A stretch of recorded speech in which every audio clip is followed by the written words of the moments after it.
let's turn the Guardians of the Galaxy into Pokemon.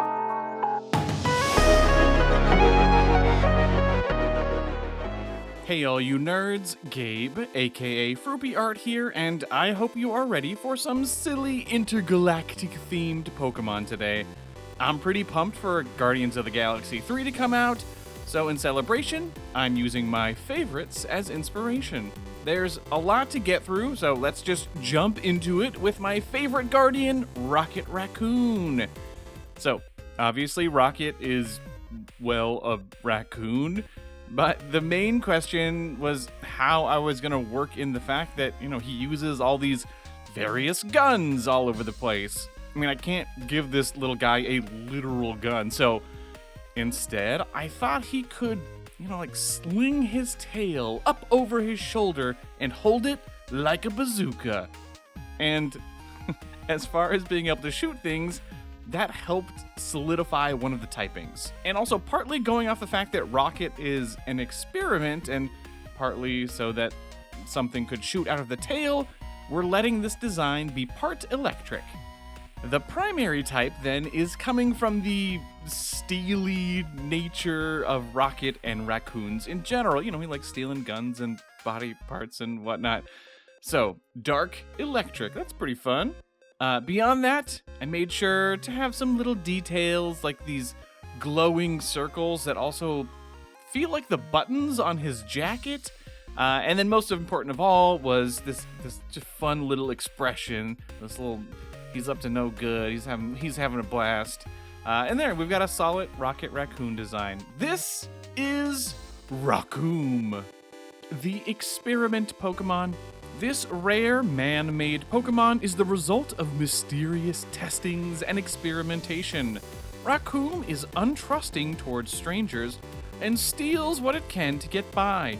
Its body is able to store massive amounts of electricity, which it's able to fire from the end of its tail in a focused blast. If a trainer is able to prove themselves to Raccoon, they will find a trusted ally to the end.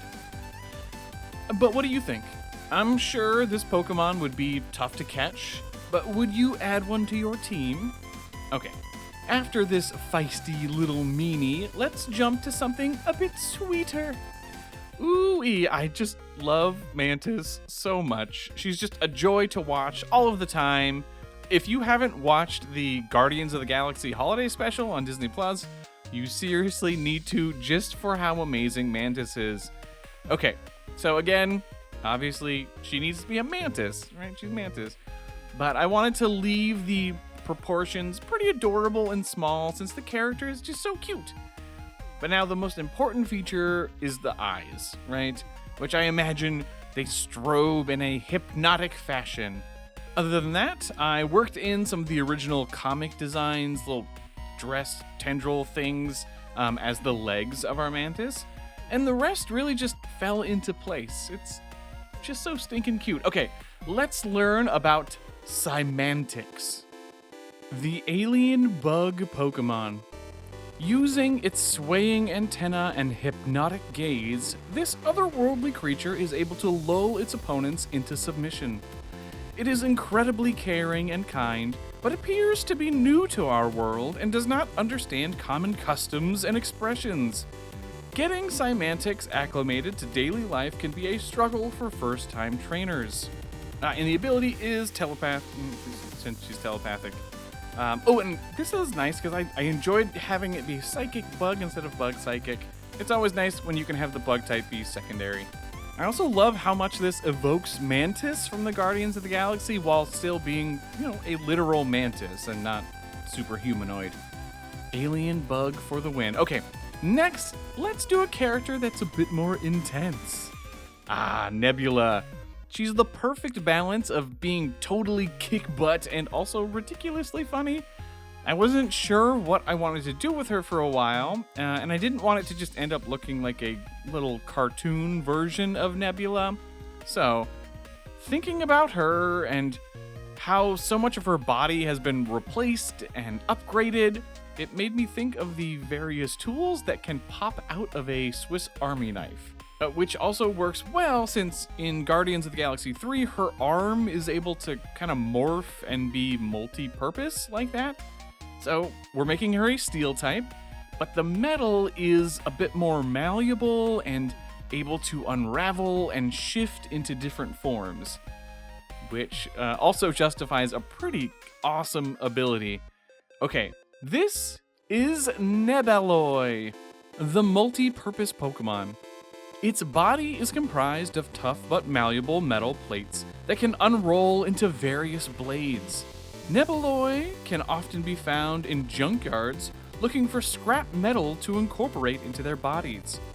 Though occasionally a little hot-headed, these Pokemon bond with any trainer who recognizes their versatility in battle. And its ability gets to be Libero, which is just awesome. It makes sense since it's changing its body, and that lets it swap its type depending on the attack that it's using. Looking good, pretty dangerous, pretty cool, and a serious threat in battle.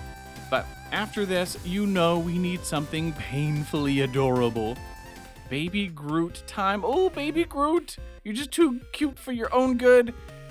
He kind of already feels like a Pokemon, but I wanted to add just a little bit more. There's a plant that I used to have. I don't know the exact species name, but they're sometimes called money trees. And you usually grow them 3 to a pot and then weave them together as they grow, which lead to a really beautiful small tree. Anyway, I thought that would be a nice way to build up the body.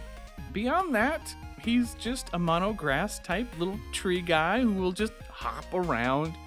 Oh, and because it is Groot and all, I imagine that they would either be like ridiculously rare, like Larvesta and Volcarona when they debuted, or just be like a straight up mythical, maybe? Okay, let's say hello to Sprout, the mythic bud Pokemon.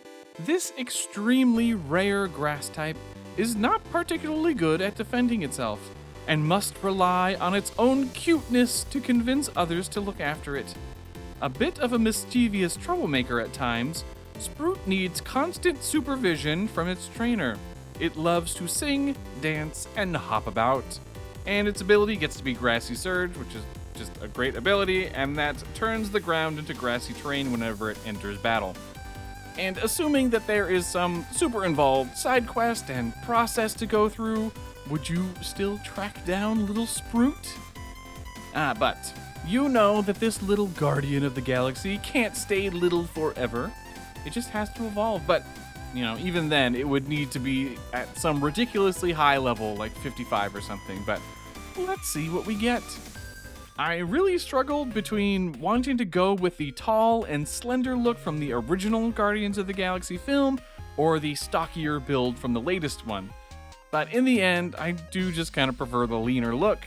I also wanted this design to feel like a legendary, right? Sprout was super rare, and getting it to evolve would take a bunch of work, so this thing just needs to feel epic.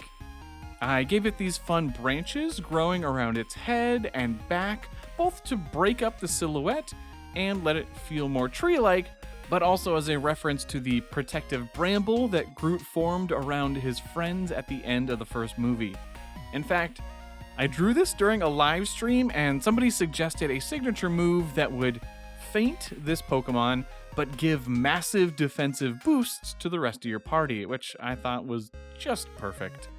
I haven't thought of a name for that move, so let me know if you have any suggestions.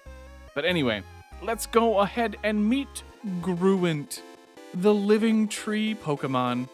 Trainers who care for the poor defenseless Sprout long enough for it to evolve are rewarded by this gentle giant. Groot is extremely powerful, but prefers to spend its time fostering the growth of wild vegetation. If a trainer is not careful, they will find their surroundings completely overgrown with flowers and twisting vines. It does everything it can to protect its friends. And the ability remains Grassy Surge, since it's a great ability. It's awesome. All right, both imposing and caring at the same time, this really feels like Groot to me. But you'll have to let me know what you think of this and all of the other Guardians of the Galaxy designs. Now, there's not enough time in this video for me to tackle Peter Quill, Gamora, Drax, Cosmo, or Kraglin, so let me know if you'd want to see any of them, and what you think their designs would be like.